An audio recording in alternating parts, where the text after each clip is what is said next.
Hi guys, today I want to share my top 9 immune support supplements. So I did another video earlier and explained the importance of detoxification before we work with some of the other supplementation. But I wanted to share that some of these supplements that I'm going to share with you are supportive of that cellular detoxification. That's really why they're listed first here, because I feel like they are really top priority. So Hydroxygen from CellCore Biosciences is basically a liquid oxygen. So it creates a very unfavorable environment when you're working with this for pathogens to take hold.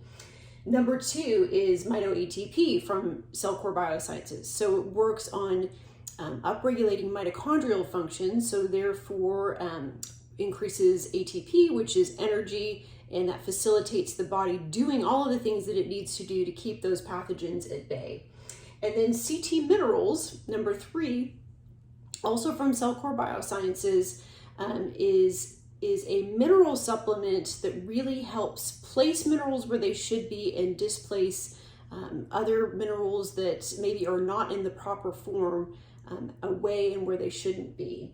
And then number 4 is binders. So going back to cellular detoxification and working with things that bind to some of these toxins, some of the humic and fulvic acids do a really great job of helping to target some of these toxins and simultaneously heal tissue.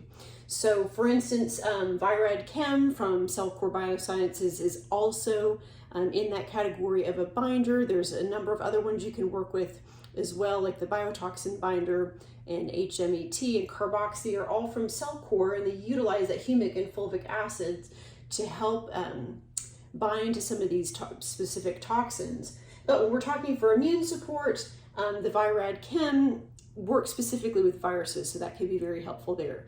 Binds to those viruses and helps to remove them from the body. Number 5 is a spore-based probiotic.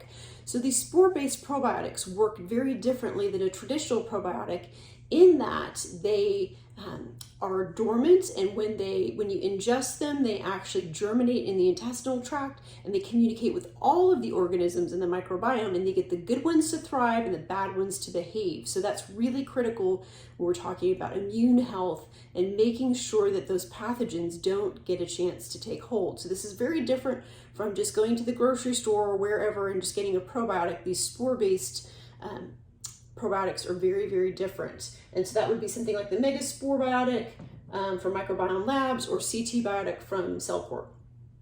Okay, so now we get into, now we're going to get into some of the research that's been done on vitamin D, which is number 6, vitamin C, which is number 7, and zinc, which is number 8. And those all have been really, really helpful. The research suggests in supporting the immune system, but like I've shared previously, we can supplement with some of these things, but if the terrain isn't right, we won't get the full benefit of them really taking hold the way that they should. But they can help with the replication of the virus. They can really help support the immune system in general. So we want to make sure that we're working with those as well. And then number 9 is a really incredible herb called Lomatium.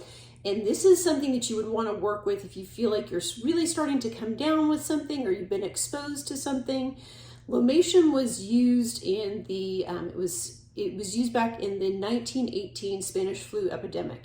And there was a certain area of Native Americans that were utilizing it. And in that area, none of those Native Americans died from the Spanish flu. And so there were actually doctors that went in and were so perplexed and amazed that they did not have any deaths in that area from the Spanish flu, and found that the Lomatium was the reason why. And so there's a product called VIVI from Systemic Formulas that contains the clinical dosing of the Lomatium. So that would be something you wouldn't necessarily have to take all the time, but if you had an exposure to some sort of pathogen or felt like you were really starting to come down with something, it would be a great thing to start with at that point. So hope that was some helpful information for you. And it was a lot of information, but some really, really great things to work with supportively as we enter what I refer to as the season of vulnerability. So I want you to be at your best and really feel confident going into this season, knowing that you're doing everything that you can to support your immune system and those that you love as well. So if you have any questions, please feel free to reach out. Health and happiness. Have a super fantastic day. Thanks so much.